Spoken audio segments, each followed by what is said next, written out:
الحمدللہ، آخرت کے رسیا بنو، دنیا کے نہیں۔ صحیح بخاری کی روایت ہے، حضرت علی رضی اللہ تعالی عنہ نے بیان کیا، دنیا پیٹھ پھیر کر جا رہی ہے اور آخرت سامنے آ رہی ہے۔ انسانوں میں دنیا اور آخرت دونوں کے چاہنے والے ہیں، پس تم آخرت کے چاہنے والے بنو، دنیا کے چاہنے والے مت بنو، کیونکہ آج عمل کا موقع ہے، حساب و کتاب نہیں ہے، اور کل حساب و کتاب ہوگا اور عمل باقی نہیں رہے گا۔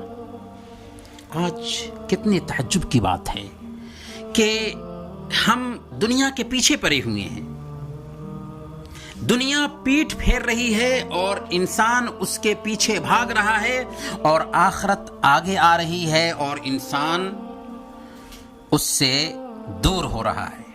انسان کی عقل مندی کیا تھی؟ انسان کی عقل مندی تو یہ تھی کہ وہ آخرت کا رسیا بنتا، آخرت کو بنانے کے لیے اپنی زندگی کو غنیمت سمجھتا، کیونکہ وہ اپنی زندگی سے ہر دن دور ہو رہا ہے اور قبر سے ہر دن قریب ہو رہا ہے۔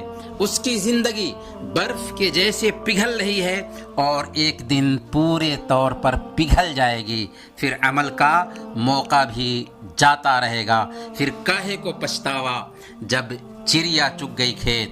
اسی لیے اللہ تعالیٰ نے ایسے لوگوں کی کیفیت بیان فرمائی، حتی اذا جاء احدهم الموت قال رب ارجعونی، جب ان میں سے ایک آدمی کو موت آتی ہے تو وہ کہتا ہے، اے اللہ مجھے لوٹا دے، لعلی اعمل صالحا فیما ترکت، تاکہ میں جانے کے بعد بہتر عمل کروں گا۔ اللہ فرمائے گا، کلا انہا کلمۃ هو قائلها، ہرگز نہیں، اب موقع ملنے والا نہیں ہے، یہ تو بکتا ہی رہے گا، اس طرح کی بات کرتا ہی رہے گا، اب موقع ہاتھ سے نکل چکا ہے۔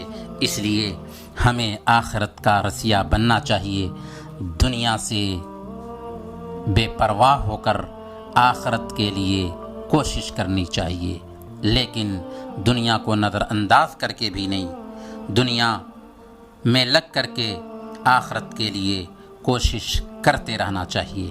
اللہ ہمیں توفیق عطا فرمائے۔